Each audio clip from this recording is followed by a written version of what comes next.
The film opens with a breathtaking sequence showcasing the vast and diverse landscapes of the Pride Lands, accompanied by a powerful score that captures the grandeur and spirit of the animal kingdom.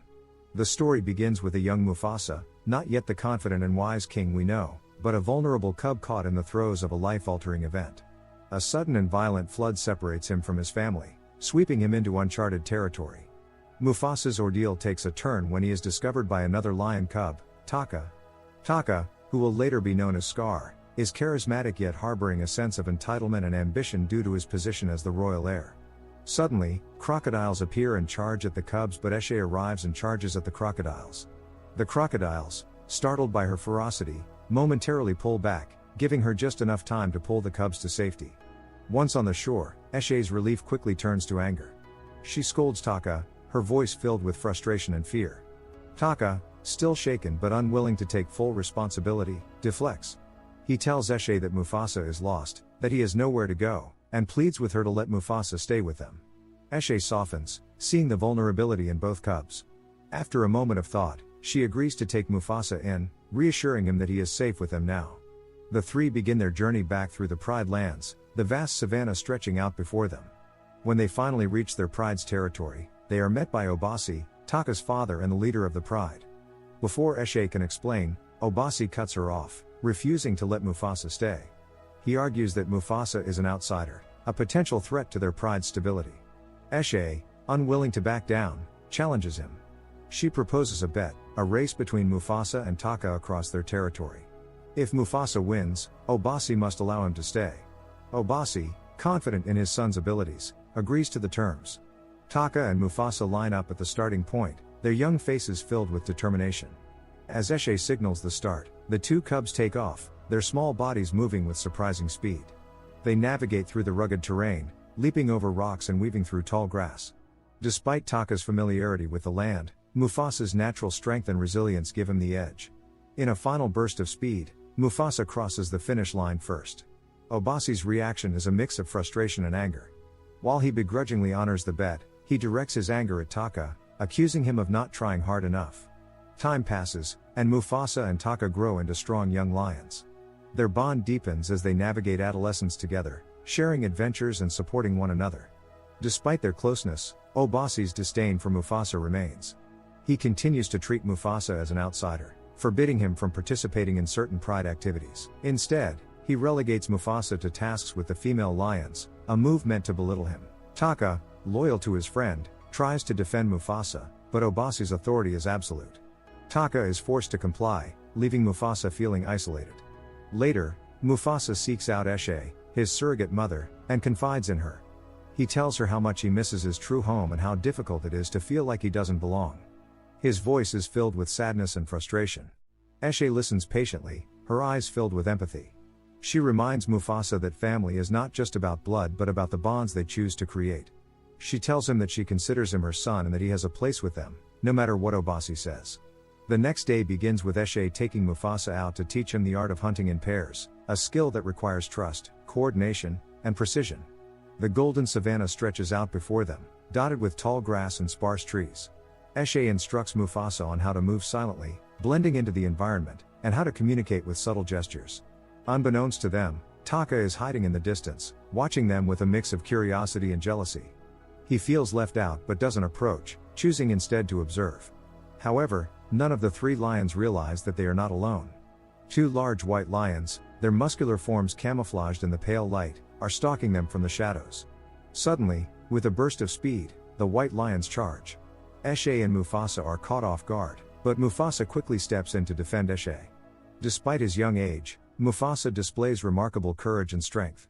He roars fiercely and engages the two powerful lions in a fight, using both his instincts and the techniques Eshe had taught him. Taka, watching from a distance, freezes in fear and runs off instead of helping. After a grueling struggle, Mufasa manages to overpower the two lions, forcing them to retreat. They flee back to their pride lands, their pride bruised and their mission incomplete. Mufasa and Eshe return to Obasi's pride lands, their bodies scratched and bruised but alive. Eshe recounts the attack to Obasi, emphasizing how Mufasa's bravery saved her life. Obasi reluctantly thanks Mufasa, acknowledging his courage, but his gratitude is overshadowed by his disappointment in Taka. He scolds Taka for running away and failing to protect his mother, further straining their relationship. Elsewhere, the two white lions return to their pride and report the failed attack to their leader, Kiros. Kiros is a formidable lion with a commanding presence. Upon hearing the news, his anger boils over. He orders his pride to prepare for an all-out assault on Obasi's pride, vowing to take their territory and settle the score. Back in Obasi's pride lands, news quickly spreads that the white lions are mobilizing for an attack. Obasi, troubled, recalls an old prophecy about the fall of his kingdom at the hands of outsiders. Fearing for his son's safety, he makes a difficult decision. He orders Mufasa to accompany Taka and leave the Pride lands while the rest of the Pride prepares to defend their home. Obasi entrusts Mufasa with protecting Taka, knowing that his younger son lacks the strength and courage to survive on his own. The next morning, Mufasa pleads with Eshe to come with them, desperate to keep his surrogate mother by his side. Eshe, torn but resolute, explains that she cannot abandon her role as a warrior of the Pride. She promises Mufasa that she will always keep him in her heart and urges him to stay strong. With heavy hearts, Eshe bids them farewell, watching as Mufasa and Taka disappear into the horizon. Later, Kiros and his Pride arrive at Obasi's territory. The battle is fierce but ultimately one-sided. Kiros and his lions overpower Obasi's Pride, killing Obasi and the lionesses who stood to defend their home. The once thriving Pride lands fall under Kiros's rule, a grim fulfillment of the prophecy. Meanwhile, Mufasa and Taka are on the run, pursued relentlessly by the white lions. Their journey is fraught with danger as they navigate unfamiliar terrain. Eventually, they find themselves cornered at the edge of a roaring river. With nowhere else to go, their only option is to jump. Mufasa hesitates, paralyzed by memories of the day he got lost in the river as a cub. Sensing his brother's fear, Taka grabs Mufasa and leaps into the water, pulling them both into the current. The river's powerful flow carries them downstream, tossing them around like leaves in a storm. Exhausted and drenched, the two brothers eventually wash up on the shore of an unfamiliar forest. They take a moment to catch their breath and reflect on their journey. Suddenly, a lioness emerges from the shadows of the forest. She is wary but desperate, asking the brothers for help in finding her pride. Before they can respond, a bird flies overhead, scolding the lioness for befriending outsiders. The bird, Zazu, is small but full of personality, and his sharp words make the lioness hesitate. She introduces herself as Sarabi, explaining that she is searching for her family after being separated during a migration. Elsewhere in the forest, Mufasa and Taka encounter a monkey who seems completely unafraid of them. The brothers attempt to intimidate the monkey, but it remains unfazed, continuing on its path with an air of calm wisdom. Intrigued and confused, the lions decide to follow the monkey, sensing that it might lead them to answers, or at least the next step in their journey. The next day begins with Mufasa, Taka, Sarabi, Zazu, and Rafiki making their way through a winding canyon. The air is cool, and the group moves cautiously, aware of the dangers lurking nearby.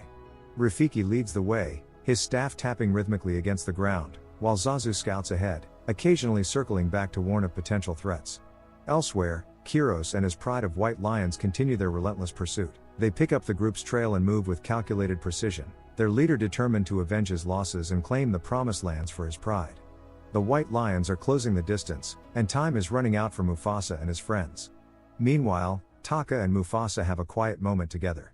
Taka confesses that he has a crush on Sarabi and nervously asks Mufasa for help in making a good impression. Mufasa, always the supportive brother, agrees and gives Taka advice on what to say and how to approach her. Emboldened, Taka hurries off to speak with Sarabi.